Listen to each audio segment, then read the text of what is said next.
Sebenarnya ciplukan ataupun cipluan ini, pokok letup pokok ini, dia sangat-sangat bagus. Yang pertama untuk jantung yang tersumbat. Ini penting sekali.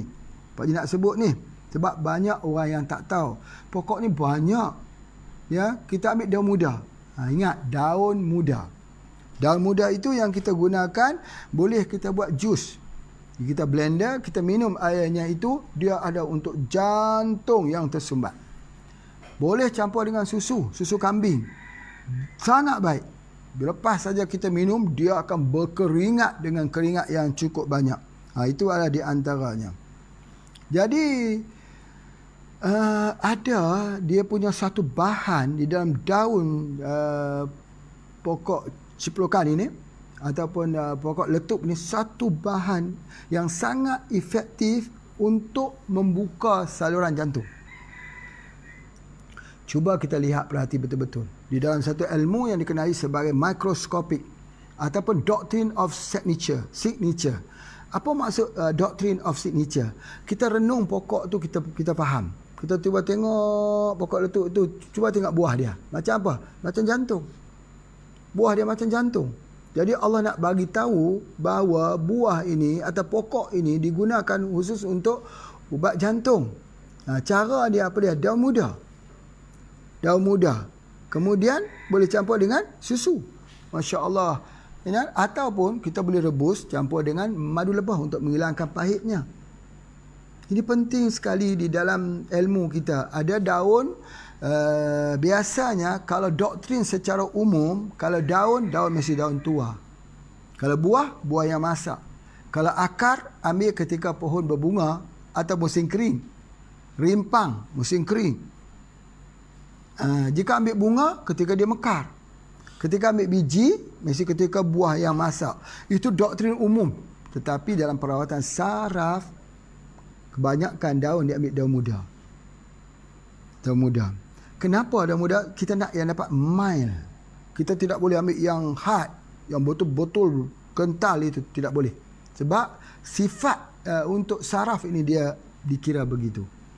Itu yang Pak Haji nak sebutkan, iaitu daripada ciplukan. Tapi kalau daunnya yang muda itu, kita ambil, kita tumbuk daun itu dengan kapur makan. Ni banyak orang tulis itu, apa maksudnya kapur makan. Kapur makan itu adalah kapur yang dimakan bersama sirih. Kalau ada yang tak faham lagi, kalsium karbonat, CaCO3. Itulah kapur makan. Cuma cerita pasal kapur makan ini, teringatlah Pak Haji pada Datuk Pak Haji dulu, cerita daripada ibu Pak Haji, Datuk kamu dulu masuk ke bukit.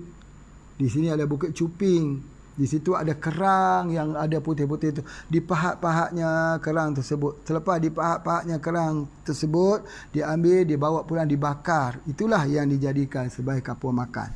Dan itu ubat. Itu yang Pak Haji nak sebutkan, ya, bahawa kita menggunakan begitu. Baik. Kita faham bahawa apabila kita tumbukkan saja daun ciplukan ini bersama dengan kapur itu, boleh diletakkan di bahagian dada ini untuk orang yang ada asma. Setiap malam sebelum tidur malam, anak-anak pun macam tu. Kalau ada bunyi hit itu, kalau anak-anak itu terpaksa menggunakan gas inhaler, itulah inhaler kita. Percampuran daun ciplukan atau daun daripada daun ciplukan, ya. Daun ciplukan itu daun apa? Kita panggil daun apa tadi ni? Daun letup. Pokok letup tadi itu untuk asma. Itu memang jelas sekali itu kita gunakan. Baik. Kemudian kalau orang ada kurap, banyak orang kata ada kurap banyak. Daun itu pun boleh berguna untuk kurap. Tumbuk, tempelkan pada kurap, kemudian diikat dengan kain kasar. Biarkan begitu, hilang kurapnya. Menarik. Ya, tidak perlu guna ubat kimia. Kemudian kita juga boleh gunakan jika kita gunakan buah yang masak. Selalunya ada buah masak, Ya, buah masak tu warna kuning. Lalunya boleh kita ambil ini untuk menurunkan demam panas. Ya, itu sangat cepat lah. Biasanya bagi makan buah tu pun dah cukup dah. Tapi kalau direbus buat teh lagi bagus khususnya. Itu ada daripada herba. Ciplukan itu satu herba yang sangat bagus juga digunakan untuk orang yang cuci ginjal sebelum cuci ginjal. Mengelakkan daripada cuci ginjal. Tak cuci, insya-Allah buah pinggangnya akan terfilter balik, elok balik dan sebagainya. Kalau kita tahu di hutan iaitu kayu keras tulang, kita boleh masuk ke hutan untuk carinya.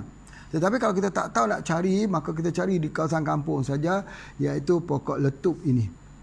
Ya, kita rebus, kita minum, elok balik ginjalnya itu. Ya, ginjal ini dia perlukan sesuatu yang bersifat pahit sebelum dicuci. Tapi bila dia lepas dia cuci, dia tak boleh guna yang pahit. Boleh guna herba yang pahit tapi diretik. Itu di antaranya. Baik.